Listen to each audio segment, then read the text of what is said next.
What's going on, everyone? Welcome to another edition of the Vicktory Life Legacy Spotlight. I'm your host, owner, and founder, Dwight Vick of Vicktory Life. And I'm joined this evening as I record this episode by Joy Harris, an entrepreneur, and my favorite, a student athlete advocate. Joy, welcome to Vicktory Life Legacy Spotlight. How you doing? Good, great. Thank you so much for having me.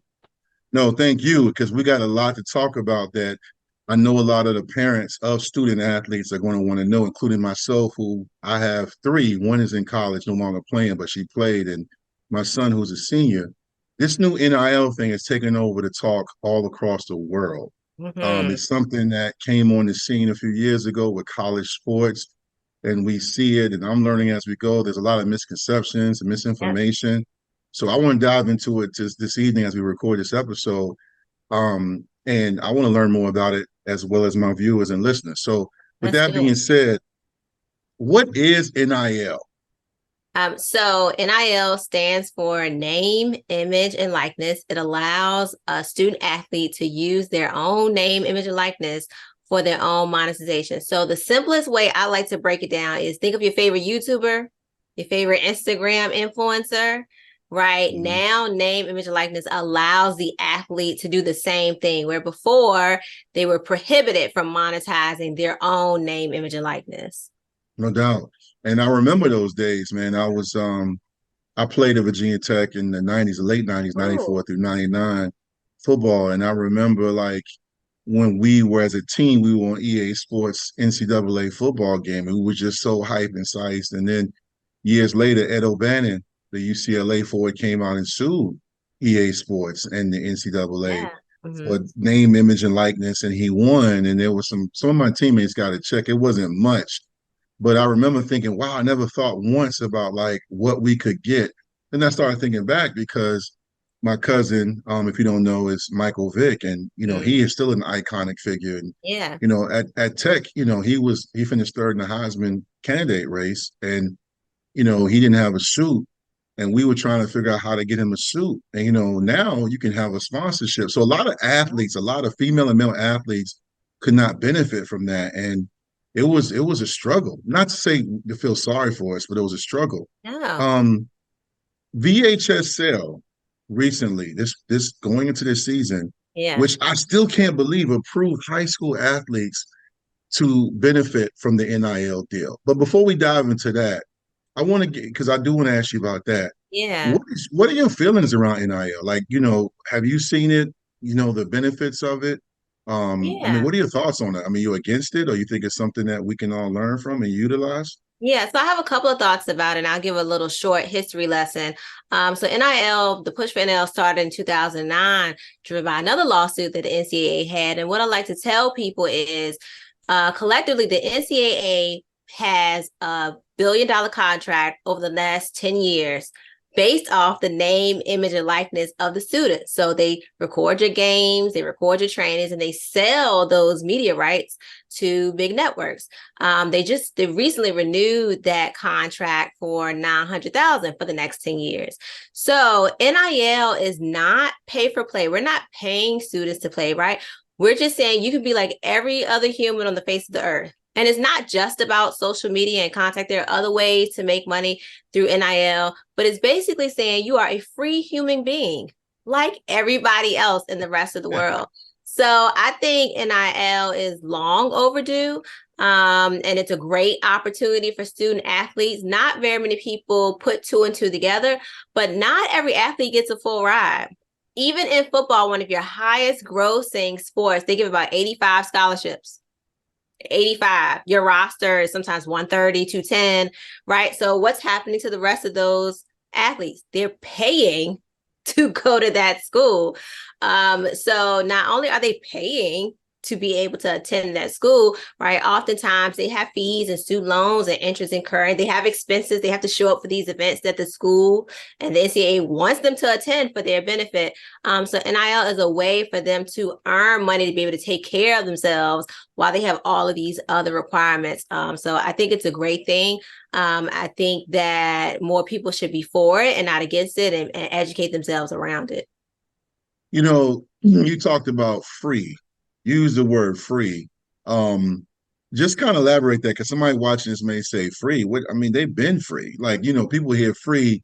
That's kind of one of those polarizing words. Just, Yeah. elaborate when you say free to be, themselves free. Just speak Yeah. on that a little bit more. So I like to take things kind of out of the context of headlines. If you think about any major industry that was built off of labor, historically, it's in America, not just people of color, but in general, they put things in place like unions, right? Because historically, what happens is big business is you have to drive down your labor costs oftentimes. I'm an entrepreneur, so I get it and understand it.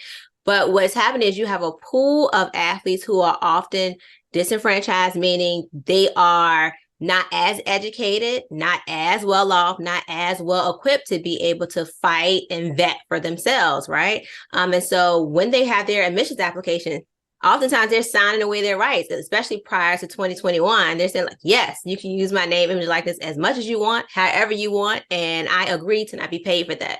So you can be in a situation that looks like it could benefit you. Yes, they're super grateful, but there are rights that you don't have like everyone else. So just like if you were working for an employer, right, that has a union, that union gives you rights. They make sure that your hours are a certain way, that you get paid for overtime, things that benefit the natural state of any type of labor. So athletes, for all intents and purposes, are labor to some of these bigger organizations and media companies. But until 2021, they didn't have any rights that protected themselves. Yeah, that's actually a great way to put it. So, what do you say to people? And I can't wait to hear your answer because this used to infuriate me even long after I was done playing. What do you say to people that say, well, Joy, I mean, yeah, he's at Norfolk State or he's at UVA or she's there. They're getting a free education. Why should they? I mean, that education benefits them. Why should they Yeah. now get paid by collectives on the collegiate level? What makes them so different? What do you say about that? And say the people that say you're on scholarship, this person has to pay. Why should you get benefits when you're getting basically an education to play a sport? Yeah, I actually love this question because I love to actually take a trip down history.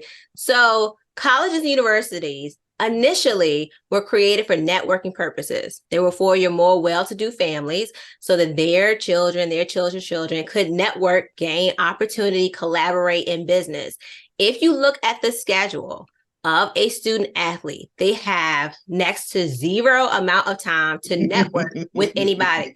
So the real jewel of going to college, that networking opportunity, that opportunity to join a club, to take an internship, to sign up to be a mentee of a corporate somebody, they don't have. And we all know across all sports, less than 4% are going to go pro. So if my schedule is absorbed by the institution, it's not like they're skipping down the campus and not doing things. They are required to attend trainings, meetings, trainings during the off season. They have to go to games. If it's absorbed by the institution, they have less opportunity to network, which means they are less likely to be successful even when they graduate. And we all know somebody who has a 4-year degree, a 8-year degree, and are still rubbing the pennies together. And that's across people of color, that's not people of color, that's people of different socioeconomic backgrounds. So, yes, athletes are grateful to be able to perform, to have a scholarship. They're super great. I haven't met an athlete yet that is mad about their scholarship, but because they don't have the opportunity to network, to have the same options that other college students have to actually maximize their time in college, then they also need to be able to figure it out and have other opportunities while they are in college. And not everyone is going to go pro. So they're not just attending college, all of them with the hopes of like, hey, I'm just going to bank your scholarship and I'm going to make $10 billion, right? A lot of them like, hey, I'm using this so that I can get into school, so that I don't have a ton of student loan debt, so that I can parlay into a career after that may not even be in the sport that I currently play. A question.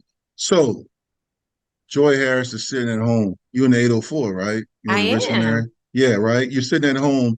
You look on Twitter, you get an alert on your phone, you see VHSL has approved student athletes in Virginia Mm-hmm. to have NIL deals. What does Joy Harris say to herself? What do you Better think? late than never. Yeah, I think unlike most people sitting on the outside, I actually knew it was going to come down the pike because the NCAA initially deferred a lot of the, I will say, heavy lifting to Hmm. states and to commissions and to organizations.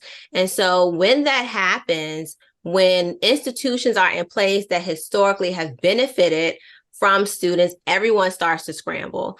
So I knew pretty quickly that they were going to do something, and it was going to be very difficult for them to say no.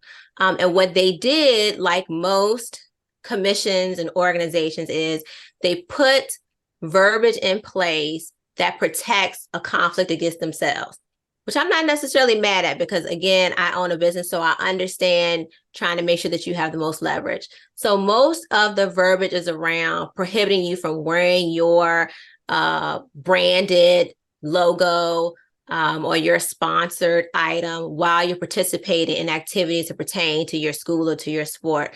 Other prohibitions like, you can't endorse gambling or you can't endorse prescriptions, things like that. But I think that they couldn't hold out for much longer. It's happened across the state, and the NCAA is not taking much heat for what can and cannot happen. And so all states are kind of in the scramble that we got to put something in place, or they just defer to the NCAA rule, which is in place. Mm. So when you talk about Virginia, and say I'm a basketball player and I'm in the DMV, Northern Virginia, or just say I'm up here and I am in Virginia and I'm a kid, I'm a junior, I'm a rising senior, and I Yeah. want to get an NIL deal. The question I've been asked by a lot of people when it came out, and I'm one of them, Uh-huh. how do I go about getting my child, or how does my child go out to get an NIL deal? Like, do I go to Safeway and say, hey, if you do this, I'll come here and do a photo shoot? Like, how do you sell yourself? Do you get an agent? I mean, are you allowed to get an agent? Like, do I get an entrepreneurship license? I mean, I know I'm throwing out some crazy Yeah. questions and Yeah. statements, but that was my next question when I found out, which is I want to ask you. I've been dying to ask you this question is when Yeah. I saw it, I was like, okay, cool. And there was a big debate on all these different Facebook and Twitter threads and the world's coming to an end versus about time. But Right. then I'm like, bro, like, well, how do you even get it? So Yeah. do you know any knowledge on that? Like, how do you? Yes. So you have to think of NIL like entrepreneurship at large, right? Different entrepreneurs do different things based on what their strengths are, what they're good at. So NIL just allows you to be able to have a business. That's just the basis of it. It's Hmm. up to you to then figure out, all right, what type of business am I good at? So a lot of the lower hanging fruit is on the social side where I can drive engagement. So I always go engagement, not necessarily followers, because engagement is important. And we can dive into that in a little bit. But you can build your community and build your engagement. And because you have an engaged audience, you can go to brands and say, hey, I have this engaged audience. I'd like to do a partnership with you.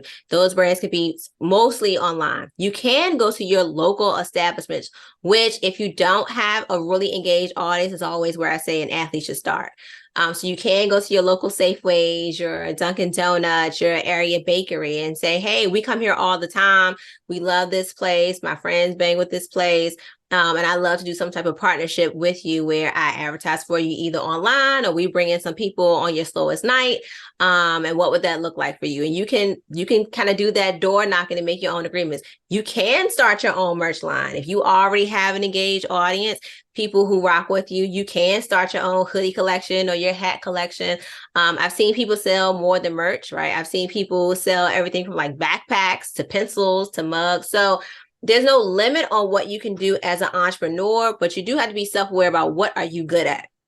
And so a lot of people start on the social media side because it's a little bit easier to get started, to feel your way through about what you're good at, what you want to talk about, what you want to be known for, and then have brands collaborate with you in that way.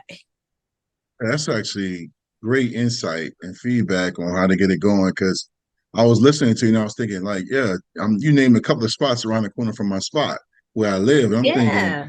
yeah, I mean, because my son is a senior. He's got, a few offers. He's got some interest from some other schools, but he's Oh, cool. very gregarious. He laughs. He's funny on TikTok. Yeah. and he has, a good following. So I'm thinking, man, but I'll be the first one to tell you, I'm somewhat ignorant to it more on the high school level because colleges, it seems like they really come after you from the highest level to even the lower level in regards to like athletes, female and male. Like you see some of the female and male athletes getting a lot of attention. I Mm-hmm. saw Caleb Williams, a star quarterback at USC. I was sitting with my son and my family, and he was like, "That's Caleb Williams. How's he able to do a commercial?" And I'm like, "Because the NIL now." It was an Right. actual a real commercial, and we were Right. just laughing about it. But he's a Heisman candidate. He's a front runner for the Heisman. Yeah. But at the same time, I mean, there's guys even at HBCUs and mid majors, Yes. D1s that are getting NIL. But high school, I really didn't. I haven't. What are some examples? Do you know any players in Virginia that have gotten NIL deals? Yeah, a couple of players actually. So I'll name one that kind of is more general knowledge in Virginia. I think he's doing an amazing job being a front runner, Raekwon Smith.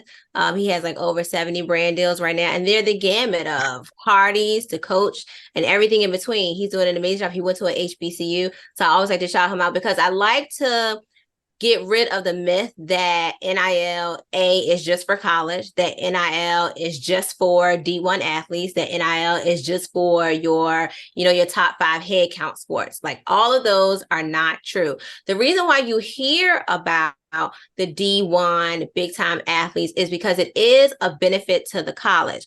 So just to have some clarification, oftentimes when you hear that an athlete has an NIL deal from this XYZ college, they really have a deal with the collective The because collectives, yep. technically the college can't run NIL, even though they're trying to Thank change you. it in some Thank states. you. Thank you. Hold Um, on. Thank you. Say that again, yeah, because I so keep trying to tell the old school fans. Say it again. yeah, So so how does the collectives work? college cannot technically run NIL money. So NIL, technically the schools form a collective or other organizations, let's call them boosters, form an organization where they pool together some money, and you can have two type of collectives. And I like to tell especially high school students, when you are looking at a college, you need to find out what type of collective they have, because the school can support you in your NIL endeavor. So they can offer you graphics, or they can offer you matching to marketplaces. So if you're going to a school and they don't bang with NIL, I would think strongly about that school, like very strongly, Great right? point. Great point. So when you're high school student looking at a school, like, do they have a collective, and what does that collective do? Typically the collective is going to be one or two things. They're going to be a business matching collective, meaning they're going to have a list of businesses in the area, or either businesses that are big Fortune 500 that they've networked with, and they're going to help you get a brand with those.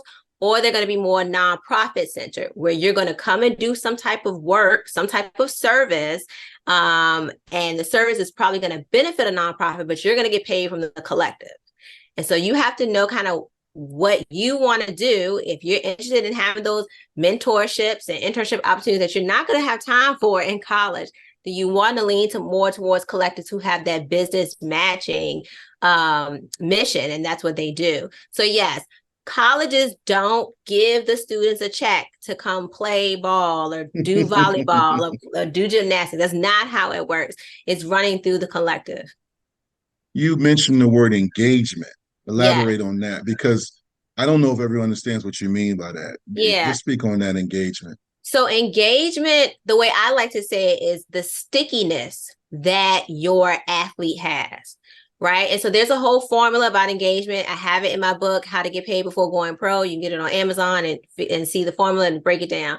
But in essence, what engagement is how many people continually talk to, comment on, come back to your athlete when they're on social. And so you have to think about your athlete like a storefront. This is an analogy I like to give, right? If people are coming to the store all the time, right, it's popping because those people are going to tell other people.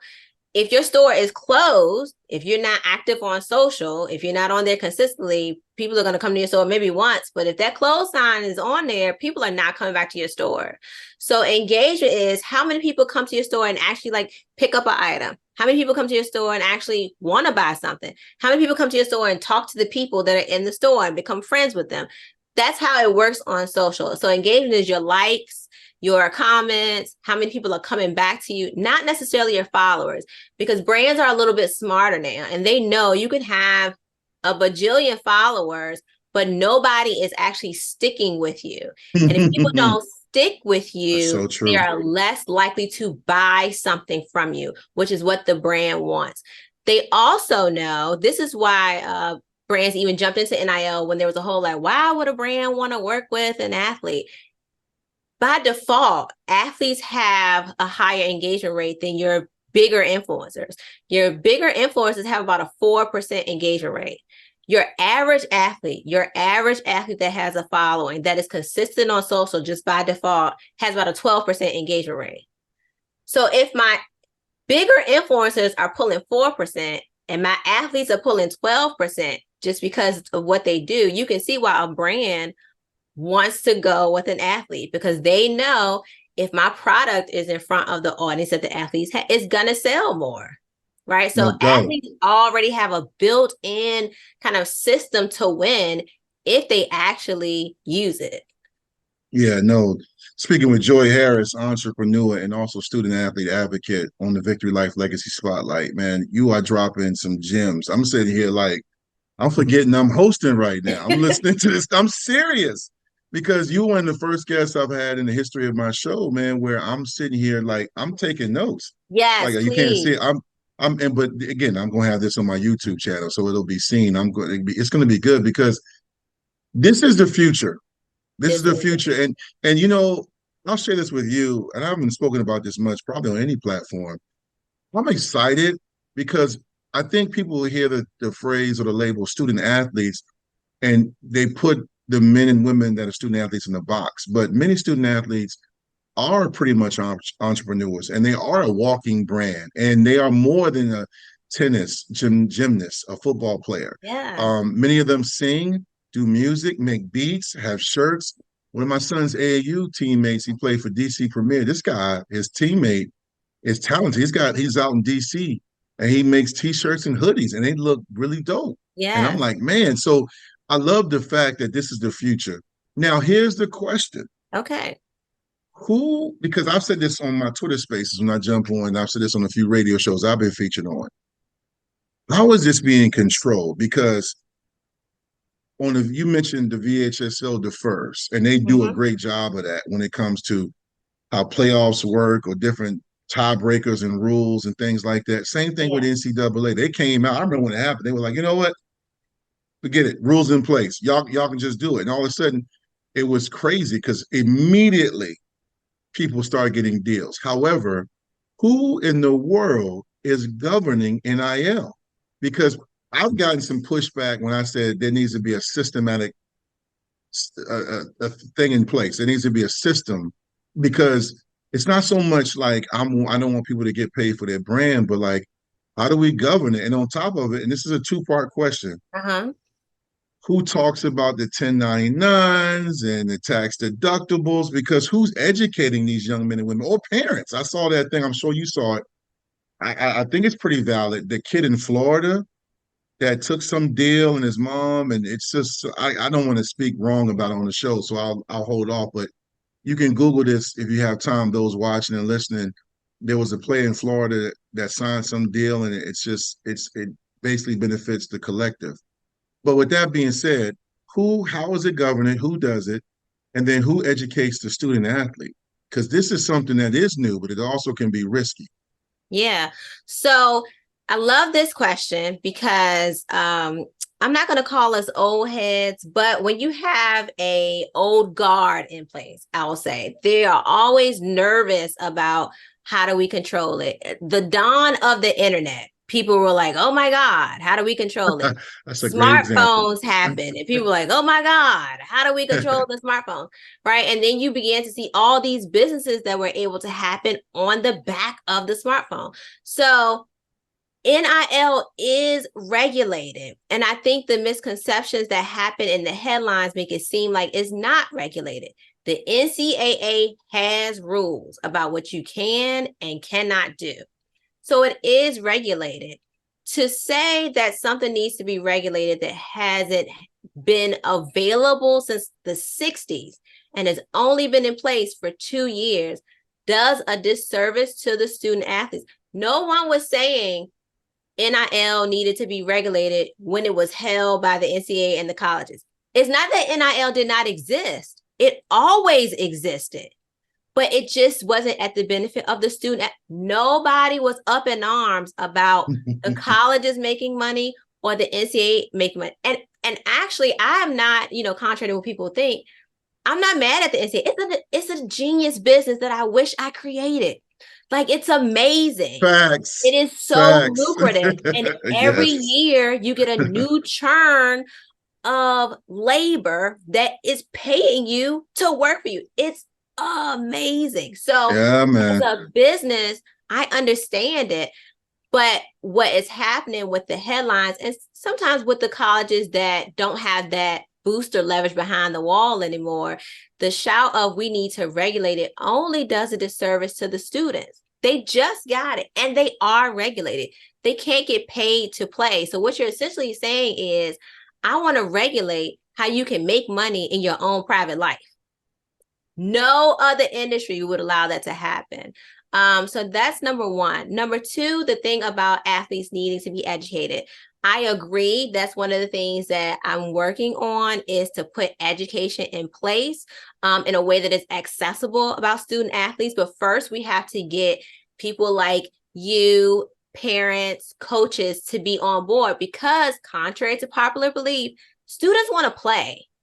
Students want to play the sport that they're in. So if their coach is saying this is a distraction, which I hear from a lot of students, the students are not going to do it. They're not going to take advantage of it because they want to play, right? It's just great that they can play and maybe buy a burger, right? It's Yeah. great that they can play Facts. and put gas in their car. So if we don't have the adults in the system rallying behind this is a good idea, they're not going to do it. Just like you take your kid to training on a regular basis. The reason why they're at training is because you take them, right? You have rallied behind that. And so it's important for the adults that are in the system to be able to support it. Yes, I do agree there needs to be business education, but you can say that about every other entrepreneur who goes in business and is out in 5 years with all the YouTubes that are available. And so to speak to, a little bit of the athlete in Florida, yes, I think that company signed a bum deal, right? I Oh, think so they you saw it. You saw it. You heard about it? I did. And Okay. Okay. I think they presented the athlete with a deal that was not in the best interest of the athlete. And so, yes, it is important for athletes to become educated. But if we don't have the adults in the system saying, hey, this is a good idea, let's get educated, just like how you take them to training, then they won't be educated. So my goal is to put eventually some type of software in place where all athletes have access to where they can get educated. But we have to get the adults, the coaches, the parents on board to say it's a great thing and I want them to be able to learn about it. I think you make a phenomenal point. You've been killing it this evening as we record this episode. Let me clarify when I say regulated. You touched on it. That's why I said it was a two-part question. It's because I think back to, and I use my cousin as an example. He went from on a per diem, like all of us in college, to then being the number one overall draft pick. And he at one time was the highest paid player in the world. Mm-hmm. Where we're from Eastern Newport News. And, we went to schools. Nobody was talking about 401s and 457s and equity loans. We just didn't know. And if they did, we didn't understand it because it wasn't relative. So Right. I'm more so glad that you kind of answered my question when you came to like coming up with software and adults being on board. Because when I say regulated, not the money, more so like you go from, being a recruit to going to, a college, let's say, in Maryland, and you're there and you're playing basketball, all of a sudden you have 7 local businesses signing you on, like, well, so who do I share this money with? What kind of account do I set up? How Yeah. much should I? Because I'm an entrepreneur and I know so much now. I wish I knew 6 years ago when I set my Yes. business up. I ended up owing some money, and there was things I was like, oh, I didn't have to. I remember this office I'm in. I purchased this office, and a year went by, and I didn't go down to the city to set up. I got the license, but my office is not in the county I And they work can, in. It's in the city. yeah. So I got a letter saying you are out of compliance. You need to register with us. Luckily, they were very nice. And she Right. showed me what to do. But I'm saying, thinking, oh, I'm not licensed in Yeah. Manassas City. She said, but your office, you operate a business here. Right. So these are small things. When I Small say thing. regulated, Yeah. I mean it's good that you're on that trajectory to do that, because I know some kids right now in middle school that are on that trajectory, and they're going to get NILs because it's going to be so common. Yes. Where I just want parents and the players to be educated, not Yeah. when I say regulated. And I'm glad you're doing that.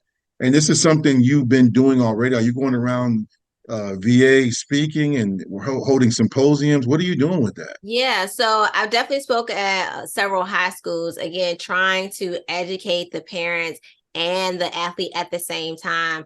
And my goal just in the early stages of putting together the software, we're going to be doing some testing in small groups to see if it's actually what people want and how they need it. But I'm super excited about it. That's where I'm headed. And I think, definitely a ways away, but I think it's going to be helpful, not just in education today, but putting a little more transparency in the industry so you can see, hey, how does the deal that I have compare to the other people who have the same stats and engagement that I have? How does the deal that I have eventually compare to what type of agent I get? I also think the cool thing about NIL that, parents tend to forget is kids are by default entrepreneurial and tech savvy. Right. Yes, So they yes. know how to YouTube things. So when they don't know something, they are quick to go to YouTube or go to Google to figure out, oh, how do I do X, Y, and Z? So Mm-hmm. not that I'm not concerned that I don't think they need education, but I have confidence that if presented with information, they're way better at taking the deep dive to figure it out than pre us internet, right? We're just getting on board. And what I've also seen in the NIL space is athletes share with athletes. Like, hey, did you hear about this? Such and such, you should check this out. Like, they're much more transparent with information than some of the older guards. So I'm hopeful. I think they can walk and chew gum at the same time. And so I think that they're going to be fine. And yes, you're going to have the big headlines when something goes wrong, because unfortunately media needs the oh my god reaction so that you actually read the articles. But I think at large it's more of a benefit to more people than it is a negative. Why are you so passionate about this? I saw you on Ball in the VA. Shout out to my guy, Yeah. Larry and Mary. Amazing Um, person. that's my guy. It's my dude. It's my brother. And I watched a lot of this stuff and I saw you on. And I just, and it was a good change of pace because he always got those athletes and the families. Yeah. Listen, I saw you on there. I said, let me go back and watch this. And I was like this, the way I am with you, looking at you right now. And I was like, I can listen to her talk all day and night. And I love when someone knows what they're talking about. But my favorite thing about you is, and this is how I am, you are passionate. I can feel your passion. Yeah. Why are you so passionate about it? Because there's a lot of things we could be fighting out here and advocating for. We And could. there's a lot of causes, especially in 2023. We got a lot of stuff going on like Yeah. any other year, but it seems like there's a lot. But yet, this is one of your, not only one, but one of your things you're advocating for and Yeah. addressing. What drives you to do that? So I have a really young athlete, right? My athlete is now in the 8th grade. And truth be told, when they said they wanted to participate in this sport, I was like, yo, it's a lot of other things we could do. Like, I'm an entrepreneur. I know how to make bread. Like this, let's not do this. This is like, Mm-hmm. you're gonna have to Mm-hmm. play 9 years before you make anything Mm-hmm. off of anything. And then the turnover is so high. You're gonna play 3 years. I was like, this is a bad idea all around. Like, why are we over here? Mm-hmm. So I was very discouraging. I was like, this, like, give me something else. Let's do something else. Um, but they were like, I really want to play. And so my job as the parent, and this is how my parenting works, is my job to put the soil in place. Is their job to be whatever they want to be. Right. My Mm-hmm. job is to put the environment in place. And so they were really serious about it. No, this is what I want to do. So I was like, all right, well, like any business, if it's going to be a business and it's a tough market, we have to figure out a strategy. Like we have to figure out how we're going to get from point A to point B to point Z. What does it look like? What's the lay of the land? Where's our small window of opportunity? And so as I was going down that road, NIL happened. And NIL is just, to me, even though it's a big thing that's happening right now, it's just a small tip of the iceberg in things that I'm uncovering. But NIL happened kind of 6 months before I started my like, all right, how are we going to make sure that you're successful? Not on the field, because to me, I was like, that's not a 50 year. You can't do that until you're 50. So let's set you Right, up so exactly. that you are successful after, which is where my mind was, and that you are as successful as legally possible pre NIL along the way, right? Hmm. And so NIL came out and we started doing it, and really fairly quickly, like I think it took like 4 days for me to get 2 brand deals. And I started talking to other parents and I was like, hey, do you guys know about? And they were like, we don't know what you're talking about. And at the time, he was in like a rec league. So he wasn't, playing for a big middle school or anything like that. And I was like, nobody knows what I'm talking about. And then the more digging, the more conversations I started having with people, I started noticing the headlines that people believed and the truth were two different things. Even VHSL, they came out with this is what you could do. And then I said, well, where's the documentation? And at the time in my conversation, it was like, oh, it'll come out in the fall. I was like, so technically, there's no rule in place until the bylaws hit. And it was like, well, technically. So things like that, because I am a seeker of the opportunity, because I am an entrepreneur by nature, like I'm going where the window is. And I think NIL is just an amazing window that not enough people know about. And so if it can benefit mine, it can benefit so many other people. And I really believe like a high tide rises all ships. Like I really believe the more athletes that are in NIL, the more athletes that are in entrepreneur, it makes the space better for mine, right? It makes them have a bigger voice, something that's more substantial, where they can go into the colleges and go into the next level of the pros and say, hey, we're smarter than that now. Like y'all gonna have to come with something better. So my goal is to get as many people through the door as possible, to get as much education as possible so that they win. I think if mine wins, then the next set of people, they win. And it's a better industry at large. Let me ask you this as a personal question. Yeah. Do you, it's because you're so passionate, you're dropping all these gems and insight and educating everybody listening and watching. But do you sit back? Are you a fan of any particular sports? Do you have teams you check for? I mean, because it seems like you got all this other stuff going. I know your son plays, but I mean, were you into sports before all of this happened? No, I definitely was like a passive watcher. I think sports, and this is my like on it, sports is an entertainment business. And so It that's how is. I It view is. it. I don't have so much fandom, with the exception of Colorado. I'm on the train. I was on the train a while.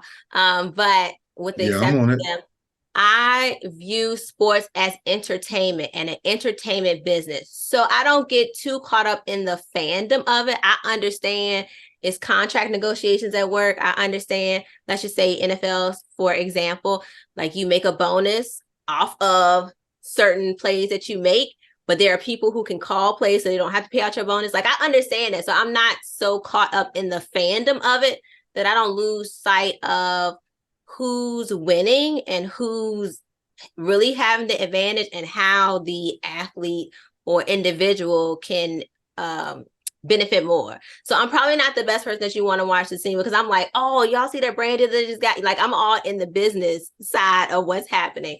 And I'm not doing too much yelling about the plays, although, yay, everybody win. But I'm definitely like, oh my God, they just read up their contract with Ford. And then I'm definitely on that when I'm watching sports. When you talk about you've been speaking in high schools, and is this just specific to the Richmond 804 area, or have you hit 757 Tidewater, Central Virginia, Northern Virginia, anything in DC and Maryland, or has it just been the Richmond schools? Yeah, just Richmond so far. I've definitely hit up 757. Even in Northern Virginia, what takes time, and I try to explain this, is getting the athletic directors on board, which is why I always Mm, push so hard for the adults have to get on board. Because what happens is the schools trickle down, hey, talk to your kids about NIL. And this happens at the college level. This is not just high school. It happens at both levels. They trickle down, hey, talk to your kids about NIL. And typically what comes out from the school is, hey, NIL is a distraction. Make sure you don't not wearing your brand stuff when you're in the field with us. Make sure that you tell us if you have a brand deal. So students, they're like, oh, okay, well, basically they're saying don't do it. So they don't pursue it anymore. And it takes some massaging to get athletic directors and coaches on board with having the information shared. So I'd love to definitely talk to more students and schools. And it's a lot easier to reach students through social media. So I think I've learned that, hey, just go directly to the source. But we definitely are in an era where the athletic directors and the coaches are not as on board still today. And it's needed in order for the information to get to them. Why do you think there's a resistance? Do you think it's more so because it's new? We got a lot of ADs that are old school. I understand as a former coach and athlete the distraction because when I coached and when I played, I do not like distractions. And even though it's not, it can't be viewed as one because if you got branding to do or something else, you need to be focused on your game. But at the same time, I agree with the entertainment piece. I do. I think sports is entertainment. I just think they go. That's why you see now so much stuff about who this guy, who this woman is dating, and all the different things. And you see him in videos. You see Dion is a great example. Coach Prime, Great. he great. But with that being said, what's up with the ads? Is it just like you know? Because I don't want to lump them all together, but what do you? Yeah. You're out here in the streets doing it. What is? What Yeah, is? I What think are you it takes seeing? a very progressive. It's outside the scope of their job, and so I don't knock anybody for their actual. But it's outside the scope of their job to educate the student about something that doesn't have anything to do with what they do on the court.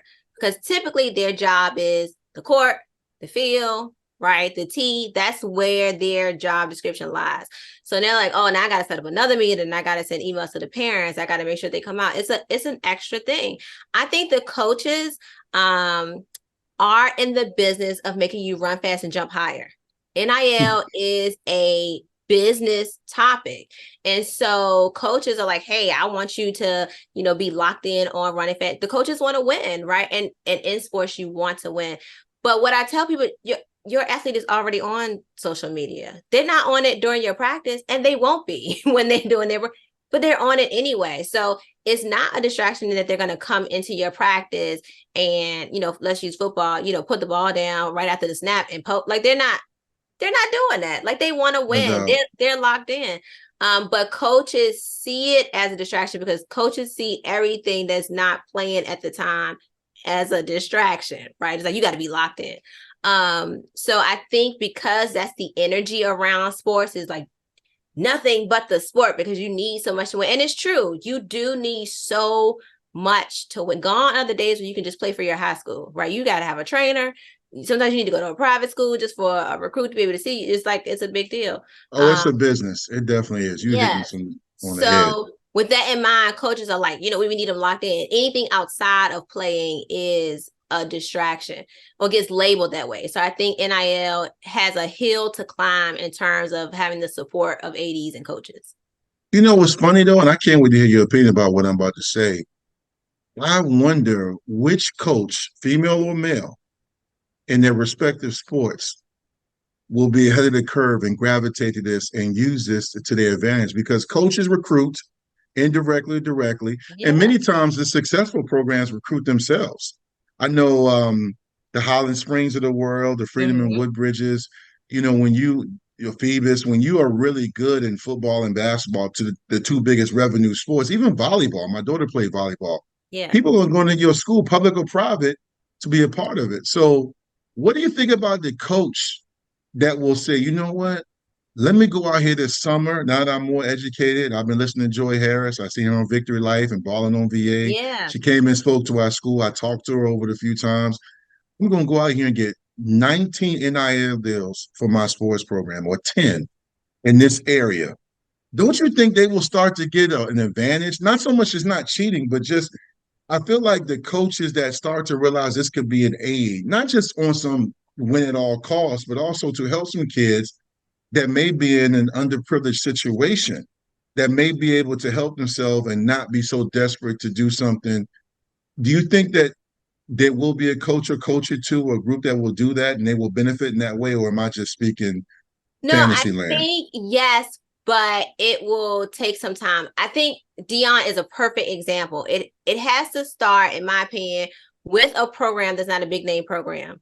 Because big name programs are already resting on their laurels that everybody wants us. So two things I think have to happen simultaneously. One, parents have to say, okay, who has the best long-term advantage for my athlete? because parents take the athlete. That it just is. Parents hear about this where you should go from other parents or from this winning record, and then parents, pine to get their athlete in that place. And so it's going to have to take a institution or a coach from a school that's not as big to start making some noise, kind of like how Dion, and start showing the opportunity. Maybe not directly, like you can come over here and play and I'll give you a deal, but hey, I have these businesses who want to give Yeah. deals to make the tide turn, because then parents will start saying, oh, so you mean that they can play, they can get the playing time, and they can get something to that. I think that shift has to happen. It's happened at the college level. Dion has tested and proven it is possible to happen. And I think it'll take someone at the high school level who is able to see that and then say, oh, okay, I can do the same thing. But you have to get both the deals happening and the parents, because parents get stuck on history. The school has a history of winning. This school has a history of people doing X, Y, and Z. But when parents start saying, oh, I actually need to make sure that my athlete's long-term works out, not just their short-term, I think that's when the tide will change. And I think it's also, you're right. And I also think you said something, and I hope it didn't go over people's head. You said NIL is not just about like sports and entertainment. You can get Mhm. NIL deals from educational spots and Yes. artistic industries, performing arts. Like there are so many avenues this Yes. opens up. And I can't wait to hear your part two of this when you circle back. And maybe not on this show, maybe hopefully I can get you back on. And I'm going to make sure I check because there's so much more information that can come out about what you're saying that I think people are going to learn about, because even myself, I'm guilty of it. The first thing I thought about when it came to high school and collegiate level Mm-hmm. was sports and branding, entertainment, and all Right. that's true. But there's different things you can get. Like I did see, I know you did because you're on it. I saw a thing a few years ago where kids on the collegiate level were actually taking NIL money and helping like victims and So donating to amazing. charities. I was like, this needs to be talked about. So amazing. The kids, and I hate to call them kids and their kids, but the young people are ahead of the pack for all of the negative headlines that the media finds. There are young people having causes that are passionate about. There's one individual who got Nike to make a glove that takes 6 fingers because that's what he has, and now other people can play the sport. Like they are pushing the envelope, and so NIL is not just for, hey, can you hold a ball and hold up a sneaker? Like that's not the extent of it. If you can see it somewhere else, if someone has a business of it, that someone else is doing good, you can do it too now that NIL is in existence. So I definitely encourage more people, like, expand what you think it is, and find out what your athlete is good at outside of the sport that they play is definitely a benefit. Yeah. When you talk about like the branding you're a part of, your passion, you're a student athlete advocate. Um, is there like a Joy Harris LLC? Are you a corp? I mean, because I was introduced to you via Ball and VA, man. But Yeah. what is exactly that you're doing besides the speaking engagements and working on the app and different things? What else do you have going on, or Yeah. what is it that you're titled? Like I know your title for this episode and what you do, but like how can people find you? Yeah. So typically I love for people to reach out to me on social media. That's where the athletes are. So I like to be as low barrier as possible. So on all platforms, Instagram, TikTok, YouTube is at the Joy Harris. Score is the business There it that I is. created. And mostly it's about education, again, because my goal is to educate people. So I'm not an agent. I don't get a cut from people's brand deals. That's not my stick. My goal is to help you find your own, lead you in the right direction, give you some guidance so you can go off and do it on your own and fly. And like I said, eventually Score is really trying to create an app that not only provides business education about NIL, but also about the sports that athletes play in general. So you can see and have more transparency in your industry about what your earnings should be, what your earning potential is, who is a good agent, what should my contract say. So those are all big, important topics. I think NIL is just the tip of the iceberg, but we have a long way to go in making sure that athletes actually get their just due. And I know people hear, oh my God, athletes make millions of dollars. Not all athletes make millions of dollars. No, In fact, no. most rookie contracts are somewhere around 60-ish, 85 if you're in the top sport. And even with that, they have a lot of fees coming out their pocket based on who they're playing for. So I think we have a ways to go. And if we can get people on board with NIL, it's going to be easier to get people to advocate for themselves and the rights that they should have once they eventually go pro, if that's what they choose to do. Well, Joy, you've been a phenomenal guest, and I definitely want you back on. And I'll say this, man, I'm learning. I'm just sitting here thinking about stuff I can do for my son or different Yeah. things I can do with my brand with Vicktory Life. Because so I have other questions. We'll probably be here all evening, all night, but I'm probably gonna reach out because I think you're a Yeah. phenomenal resource. Let me introduce. I'll let my guests do this. I always have final thoughts for my guests, man. What do you want to say to all the parents and student athletes that are going to see this and followers of Vicktory Life that may want to either help branding or learn more about NIL? Just your own final thoughts to the mothers and fathers and caretakers and grandmothers and parents out there working with student athletes. What is some feedback and advice that you've seen that you really want to pass on in your final Yeah. thought segment? Take an account of how much money you spend on the sport that your athlete plays. Like, really sit down one day and actually write down gas, training, uh, equipment, uniform. Like, write it down, right? And you do it out of love. And if there's a way that they can take the talent that they already have and help offset not only those costs, but the cost of tuition so that they can be a walk-on at the school that they want to go to. So if they want to be a D1 athlete, they don't have to wait for somebody to find them. And they can say, I have my own money for tuition and I really want to play at XYZ big school so I can actually go pro. Then give them that gift too, right? You're already giving them the gift of training and equipment and performance. Give them the gift of actually being able to get to where they want to go, possibly debt free. That's one of the biggest gifts you can give them for not only their sport today, but their life going forward. And if you don't believe me in how important it is for your athlete to be debt free, ask your cousin who went to school for 5 years and has to pay student loans. Ask them what that monthly bill is. So if you don't use NIL for anything else, if you don't think, my young person doesn't have to worry about money and they should be just cool, use it to pay for tuition so that they can graduate debt free. And if you have more questions about that, you can hit me up at the Joy Harris or check out my book, How to Get Paid Before Going Pro. It's on Amazon. Give the gift to your athlete. I promise you, you won't regret it. I love it. I love it. I love it. You've been one of the best guests to ever have on here. I'm gonna say Oh, that thank you right so now. much. No, this is good.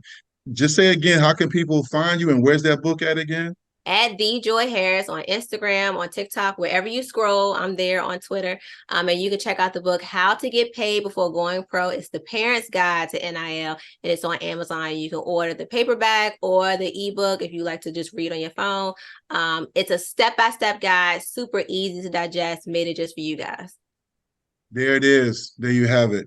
Phenomenal insight. I can't wait to have you back on. Can't wait to. I don't know if I'm following you on all those platforms. I'm gonna make sure I do.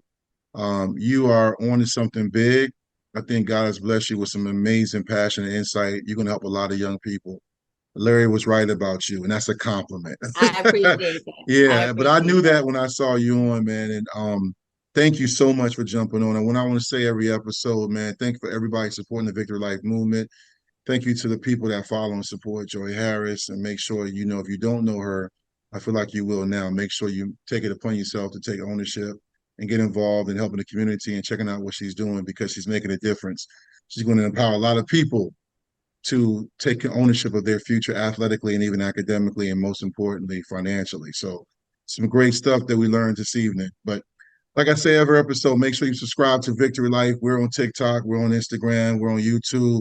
We're doing great things in the community. Got some speaking engagements coming up here in October, November, man. And keep doing your thing, Joy. I appreciate you. And like I say, every episode, no matter where you go, no matter what you do, make sure you have a positive impact and you live a great legacy. That's Vicktory Life. I'm Dwight Vick. On behalf of Joy Harris and SCORE, we are out. Thank you so much, Joy. Y'all say well.